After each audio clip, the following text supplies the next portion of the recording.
Marcos, se puede decir que vos diste una vuelta geográfica importante, ¿no? Licenciado en Posadas, San Pablo, Inglaterra después. Contame un poco ese periplo.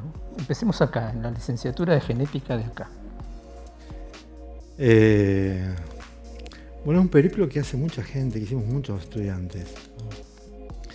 En esa época era casi imposible, o había muy pocos lugares para hacer las tesis de grados acá, entonces como teníamos que salir a buscar otros lugares. Fui a Buenos Aires, entré en INTA Castelar, estuve 2 meses. A mi jefe le cortaron todos los proyectos. Fue otra época, exactamente. Cualquier parecido, ¿no? Tal cual. Le cortaron todos los proyectos y me tuvo que decir un día: Marcos, tenés que irte. Y después vine acá y un profesor, Alberto, me hizo un itinerario para hacer unas visitas en Brasil. Fui con la mochila, la bolsa a dormir, a buscar lugar para hacer la tesis. Encontré varios lugares que me abrieron la puerta. En algunos lugares ya había argentinos, en otros no. Y bueno, decidí quedarme en un lugar donde hice la tesis de grado. Eso fue en 93. Y bueno, a partir de ahí después concursé para una beca de maestría, después una beca de doctorado. Y me quedé en Ribeirão Preto, en Sao Paulo, en el estado de Sao Paulo. Fueron 8 años de vivir allá, más 2 hijos, claro, brasileños. Y después Inglaterra. Y después Inglaterra, cuando terminé el doctorado, por supuesto siempre quedan cosas por hacer, por trabajar. Yo estaba desesperado con 2 chicos. Se me terminó la beca con mellizos. Mi esposa también estaba haciendo una maestría en otra universidad en Sao Paulo. Ella es arquitecta. Y bueno, no conseguía trabajo, le tiraba todo lo que pasaba. Y dentro de esas cosas que le tiraba todo lo que pasaba, había una posición súper importante en Inglaterra, en Cambridge, que perdido por perdido. Claro, el no ya lo tengo. Sí, quedaba evidente, realmente quedaba muy, muy lejos, no geográfica, sino me quedaba muy lejos. Yo pensé que no, era imposible, pero después te cuento más detalles si querés. Pero hice la propuesta, era una convocatoria en revistas, una revista Nature, que es una de las revistas más importantes en ciencia. En esa época casi no había PDF, o había muy poco PDF, entonces todos los miércoles llegaban las revistas internacionales a la biblioteca y yo me tomaba el miércoles para ir a leer en la biblioteca, me tomaba el día para revisar las cosas más interesantes, y esas tipo de revistas las ojeabas, y en ese ojear había una posición que se ofrecía y yo le tiro. Así que me puse en contacto y tuve que hacer un proyecto y tuve que presentar ese proyecto, y fue un proceso de selección y quedé convocado para ir a Cambridge, al Instituto Sanger, con una beca postdoctoral de la Wellcome Trust, que es una agencia importante allá. Así que bueno, fue una entrevista de 1 hora y media en inglés desde Brasil, con mi chico cargando, y bueno, fue todo un cambio radical en todo, y por supuesto en el tipo de ciencia, en el lugar donde estaba. Claro. Es un lugar súper importante donde se cortan cosas importantes, y aprendí mucho de estar con los jefes coordinando cosas de ciencia. Hablemos de tus intereses, porque también esta vuelta geográfica también tiene que ver con tus líneas de investigación a lo largo del tiempo. ¿Sentís que has ido cambiando mucho? ¿Estás más o menos siempre en el mismo camino? Porque bueno, has hecho genómica animal, genómica vegetal, has trabajado con insectos, con virus. Sí, a ver, yo vengo del campo, siempre me gustaron las vacas y seguí trabajando en vacas durante la maestría y durante el doctorado. Durante el doctorado empecé a trabajar con resistencia a garrapatas y enfermedades, y eso me llevó a estudiar inmunología o inmunogenética, a estudiar los genes que que son responsables de la respuesta inmune. Entonces, yo me dediqué a inmunogenética y el postdoctorado lo hice en inmunogenética, el postdoctorado ese tiempo, esos 6 años en Inglaterra, especializándome en esa área de inmunogenética, pero en humanos. Yo, para aprender lo que ocurría en las vacas, tenía que leer todo lo de humanos.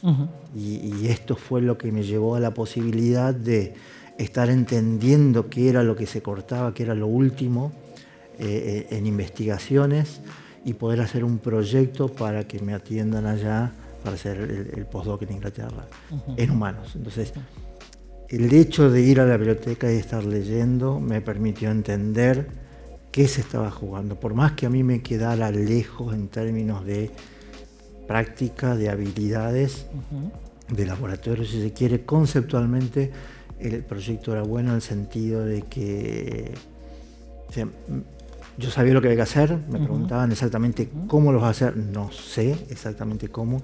Esta es la escala que yo manejo, ellos trabajaban 2 órdenes de magnitud mayor. No sé cómo se hace lo mismo a 2 órdenes, pero sé que hay que hacerlo. Entonces, esa fue mi área de formación más fuerte, inmunogenética y genómica, o inmunogenómica y genómica animal. Y después fue inmunogenética o inmunogenómica aplicada a la salud, animal y humana. Entonces, eso fue a lo que me dediqué cuando volví. Las primeras líneas de investigación volvieron a ser inmunogenética de vacas o genómica de vacas. Trabajaba como resistencia a virales. Vimos, trabajando junto con un grupo de INTA Castelar, vimos que en la zona de Rafaela, que es la zona de donde yo soy, había un virus que estaba en el 80% del ganado, y había algunos animales que a 8 o 9 años de compartir ese ambiente no se infectaban, o sea, eran resistentes. Entonces, bueno, ¿qué tienen de diferente? ¿Qué pasa ahí? ¿Qué tiene diferente si el ambiente es lo mismo, la infección es la misma que tienen esos animales? Entonces empezamos a ver, y eso generó 2 líneas de investigación grandes. Por supuesto teníamos planeado hacerlo de una manera, con lo que yo aprendí afuera pudimos emprender otro camino de un poco más de precisión. Se hicieron 2 tesis doctorales, 2 proyectos desde acá que lo hicimos nosotros, chicos de acá que salieron y hicieron 2 tesis doctorales, las terminaron haciendo en el INTA Castelar, y fue una línea muy fuerte, que esa línea ahora se cerró. Pero fue muy interesante, fue muy importante para mí, y un vínculo importante con otros grupos de investigación, donde yo aprendí mucho sobre la biología de este virus. Después, la parte que a vos te referís, que hay más diversidad o más variabilidad, fue o es parte de la adaptación de poner los huevos en varias canastas. La resiliencia. Hay líneas de investigación que por ahí no funcionan, no es que no funcionan. Habíamos empezado con un proyecto en genómica de yerba mate. Entonces fuimos uno de los primeros a empezar a hacer fotos de la actividad génica de hierba en diferentes condiciones, en diferentes tejidos. Entonces queremos identificar cuáles son los genes involucrados en diferentes vías metabólicas y demás. Entonces dijimos, bueno, para demostrar que sabemos hacerlo, primero vamos a agarrar una hoja, una raíz, un tallo, un tejido, y tenemos que ser capaces de demostrar que podemos ver los genes que están activos en las hojas, son diferentes, una parte de ellos de lo que están activos en raíz, en una hoja enferma, en una hoja sana. Listo, somos capaces de hacer eso, podemos hacer estudios de otro volumen. Entonces, ese fue un estudio muy importante, fue la tesis doctoral de otra chica, Jessica Fay. Y después fue uno de los primeros estudios en ser realizado a ese nivel, con ese volumen, con esa seriedad, con réplicas, mucha consistencia, fue muy bien publicado. Y después Jessica no pudo ingresar a una beca postdoctoral por diferentes situaciones que coinciden en ese momento. Teníamos el apoyo del INIM, era una beca financiada, el proyecto había sido aprobado, tenía subsidio todo, pero la rechazaron a ella de una forma que nunca alcanzamos a entender. Entonces, eso cortó esa línea y fue justo el 2016-2017 donde tuvimos una epidemia de dengue muy fuerte. Una de las últimas, digamos, las primeras de este siglo fue 2009, yo había llegado hace un año, y en 2016 fue otra muy grande. En toda la región. En toda la región. Y Posadas, nosotros veíamos, escucha, de cada 20 personas, 4 o 5 estaban infectadas. Entonces, un 20% de la población, un 30% de la población está infectada. Era algo que nos superaba y que decíamos, tenemos la preparación, teníamos los equipos, esos equipos que después se utilizaron mucho para COVID. Nosotros lo estábamos haciendo en esa época. Entonces teníamos preparación, teníamos gente, teníamos equipo, salgamos a hacer diagnóstico y ver cómo volcar, cómo empezar a trabajar en cuestiones virales, epidemiológicas y en cuestiones epidemiológicas del vector. Entonces esa fue un área completamente nueva para nosotros. Tuvimos que aprender, uno siempre está aprendiendo, pero aprender casi de cero y de los colegas que estaban acá. Conseguimos un subsidio internacional junto con un grupo de Canadá, de Ecuador y de Colombia. Y después hicimos un estudio longitudinal durante un año, que era el mismo estudio en Colombia, Ecuador y acá en Posadas, representando a Argentina, evaluando digamos, en 4 barrios, en el centro y en la periferia, la cantidad de mosquitos que había en cada casa.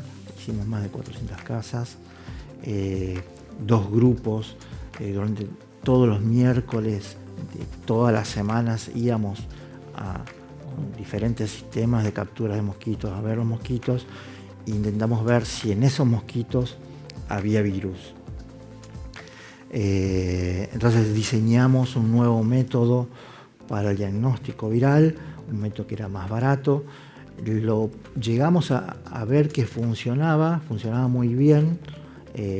Lo validamos, lo comparamos con el Gold Standard, está a un 85% del Gold Standard, que está bien, no está mal.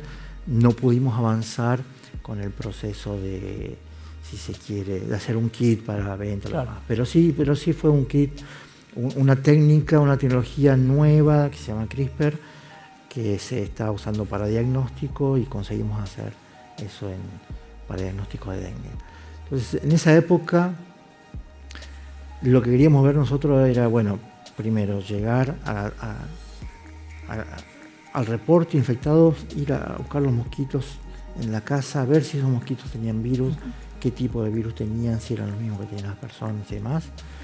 Y bueno, terminamos montando una línea y aprendiendo con este grupo muchas cosas en términos de epidemiología viral y de los mosquitos, de Aedes también. Entonces, algo que era muy común, o sea, que todo el mundo ve, que, por ejemplo, hay Aedes en invierno dentro de las casas, adentro de los roperos, que tienen sangre adentro del ropero, no estaba reportado. Y es algo interesante y algo importante porque hace a que seamos región epidemias, digamos, constante. Entonces, cómo trabajar en una concientización o para el control del vector, viendo esos casos, reportándolos, bueno, vimos que en muchas casas había mosquitos que no estaban infectados, pero sí que estaban alimentados con sangre dentro de las casas, y cómo se mantenían los reservorios y en qué lugar había más mosquitos. Entonces, una cosa interesante de ese estudio fue en el centro, en los barrios del centro, en las casas de los barrios del centro, había mucho más mosquitos que en la periferia. Eso fue al revés de lo que se vio en Colombia y en Ecuador. Ajá. Para eso sirve comparar con estos otros Exactamente. Entonces, bueno, Esto, por supuesto, lo hicimos junto con la municipalidad en esa época y después seguimos trabajando con el Ministerio de Cultura, con quienes también aprendimos mucho de los técnicos que van a las casas y saben todo. Y después empezamos a estudiar esas poblaciones de mosquitos y ver si tenían resistencia a insecticidas o no. Entonces, volviendo atrás en el loop, van apareciendo oportunidades de decir, bueno, esa epidemia nos llevó a trabajar en el virus, tratar de identificarlo, diseñar un método más barato. Empezamos a trabajar en el mosquito junto con otros grupos. Empezamos a ver dónde había más mosquitos o aedes, o cómo era la distribución, o el índice aédico que se llama. Y después empezamos a estudiar esos mosquitos. En Brasil hay mucha resistencia, en Foz estaba diagnosticado. Acá en Argentina había estudios a través de unos ensayos, pero nadie había reportado resistencia genética, nadie había estudiado estos genes de resistencia. O sea que la descendencia tenía también esa resistencia. Exactamente. Entonces, hagámoslo. Entonces empezamos a estudiar resistencia, vimos que había resistencia y vimos que en el centro había más resistencia que en los barrios periféricos. Entonces, esa información para la municipalidad o para el ministerio, para Zoonosis, con quien trabajamos, es muy importante. Claro. Entonces, pasamos de proyectos de investigación un poco más volados, digamos, más de ciencia, a generar datos que son importantes para la toma de decisiones a nivel local. Y eso es una satisfacción y es algo que empezamos a volcarnos a atender cuestiones más locales y tratar de involucrarnos en problemas locales que den una respuesta. Entonces, vimos que podríamos ser capaces de generar datos relevantes y darles datos a eso a la municipalidad o al ministerio para que ellos tomen decisiones qué insecticida usar, dónde más. Entonces, vimos que no había igual distribución, que en los barrios había diferente cantidad, que la resistencia en los barrios era diferente. Y recién, hace un par de meses, eso lo analizamos en 2019 y lo volvimos a mostrar en 2024-25, 5 años después. Y vimos que esa resistencia creció. Entonces, de nuevo, la resistencia no es uniforme en todos los barrios y viene creciendo por el uso del mismo tipo de droga. Resistencia a uno de los tipos de insecticidas, piritroides. Entonces, ahora continuamos con esa línea. Es la línea que más fuerte da, si se quiere, junto con lo de hierba. Pero algo muy interesante y estamos muy involucrados en trabajar con otros grupos y tratar ahora de llevar eso a escala provincial. Entonces, conseguimos traer personas, gente de referencia de acá que hacen, además de los ensayos genéticos que hacemos nosotros, ellos hacen ensayos con un sistema que se llama CDC, de un sistema de Estados Unidos, donde metes a los mosquitos en botellas con insecticidas y contás el tiempo y ves cuánto se mueren y ves el nivel de resistencia. Y es una forma de comparar no solo la parte genética, sino toda la parte fenotípica también. Entonces, incluso puedes georreferenciar, digamos, esto me pasó acá, bueno, y allá no pasa igual. Exactamente, entonces estamos haciendo eso. Pudimos hacer un curso, o implementar un curso donde vinieron personas, técnicos de la provincia de El Dorado, de Oberá, de otros lugares, no sé si vino gente de Iguazú también. Entonces, tratar de llevar esto a diferentes puntos de la provincia para hacer un mapa de resistencia genética. Y la idea siempre es trabajar con sustentabilidad, ver qué opciones hay para estos insecticidas, ver cómo no generar resistencia y poder utilizar otros. También hay muy poca posibilidad de alternar por la poca cantidad de insecticidas que hay aprobados para el uso para este uso. Entonces, esas son las líneas que estamos trabajando también. Me gustaría que vos usaste la palabra loop, está bueno, hagamos un loop con otro tema que es importantísimo, que también lo mencionaste, que es el tema de la formación. si pudiéramos pensar tu formación original como licenciado en genética como una caja de herramientas, vos has andado por el mundo desde ahí con esa caja de herramientas. Sí. ¿Te ha sido útil? Sí. ¿Sentís que fue suficiente? Claro que aprendiste mucho en todo este andar, ¿no? Pero... Sí, sí, definitivamente sí. La respuesta es, y lo hemos conversado con muchos colegas y alumnos,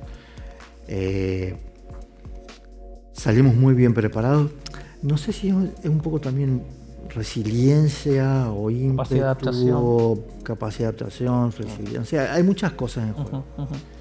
Pero sí noté, por ejemplo, nosotros cursábamos materias en Brasil y después teníamos alumnos que estaban haciendo el doctorado en nuestro grupo en Inglaterra, en Cambridge, y veíamos que los que salíamos de la graduación de acá estábamos mejor preparados en términos teóricos, mucho mejor en términos de lectura, en términos de análisis, en general, en cuestiones generales y de lectura también. Siempre vi que, o sea, veía otras situaciones y bueno, a mí me fue bien acá, pero cualquiera de mis colegas también es algo que todos manejamos. Algunos más interés en un área, en otra, claro. pero sí fueron lugares donde me sentí confortable en relación al contenido o al conocimiento que nosotros podíamos manejar o podíamos desarrollarnos. O sea, eso nos permitía diseñar experimentos, claro. Nos permitía pensar en proyectos a otra escala. Después, si la cuestión del laboratorio, nosotros teníamos muy poca experiencia, eso se adquiere, eso uno puede aprender. Claro. Supongo el otro también, pero tener la capacidad de análisis o de verla un poco más allá y de diseñar experimentos, proyectos en base a ese conocimiento, nos dio oportunidades de progreso a muchos. ¿Sí? El último loop. Vos hablaste de formación, entonces, ¿te sentís cómodo ahora en este otro rol de formador? De quien dirige equipos, quien forma, dijiste recién, bueno, dirigimos esta tesis, esta otra tesis. ¿Te gusta hacer eso? Sí, me resulta más difícil que antes. Ajá. A ver, hay muchas cosas. Uno va pasando en diferentes fases y va abriendo nuevas puertas. Y muchas se van cerrando en términos de acceso a tecnología. Entonces, el ejemplo más clásico, digamos, que más me pega todos los días es, yo podía trabajar con bioinformática, haciendo un determinado tipo de análisis que ahora ya no. No tengo esa capacidad para hacer eso y no la quiero aprender, o no, me cuesta mucho, o sé que sería un paso, me llevaría mucho tiempo y mucho esfuerzo, no que no lo quiero hacer, sino que tengo que estar focalizado en otros 20 actividades. Entonces, eso me cuesta mucho y me cuesta mucho dejar, digamos, reconocer que no puedo hacerlo. O ya no puedo hacerlo. Eso me cuesta y son los desafíos del formador. Claro. ¿Sí? Entonces, en esto yo no voy a formar. Formé a otra gente que a su vez va a formar, que sí lo está haciendo y va a formar a los nuevos. Entonces, hay intermediarios y generamos en el laboratorio intermediarios que son una nueva generación que están trabajando digamos, haciendo coding o ¿cómo se llama? Programación con IA y para mí hacer programación con IA ya me cuesta, ya estoy out. Y como eso hay otras líneas de investigación, otras líneas donde también ya pasó el tren. Yo me refería, ya pasó el tren. Por ejemplo, yo estuve mirando lugares para salir, para concursar, para hacer, y hay áreas de investigación que por mi edad, para una posición senior, es difícil porque también evolucionó y uno es como que se quedó. Entonces, eso tiene que ver con lo que vos decías antes de dispersión. Yo me sentí obligado a dispersarme en diferentes líneas porque se fueron cerrando otras. porque había problemas que nosotros no podíamos focalizar y esta dispersión te despega un poco de la idea de la ciencia, de estar metido solamente en un solo problema y estar focalizado y compenetrado en eso y ser el experto en ese tema. Bueno, no lo soy. En ese tema especial sí puedo trabajar en una serie de cosas. Entonces, son puertas que se van abriendo. Me siento cómodo, soy docente en la universidad. Me cuesta mucho ser docente, me cuesta mucho dar clases, tengo cero memoria. Entonces tengo que volver a razonar cada cosa que... Es como que tengo que leer un poco para hacer un boost y poder volver a razonar las cosas. No las puedo hacer de memoria. Sí me gusta, sí tengo pasión por eso, pero me cuesta mucho.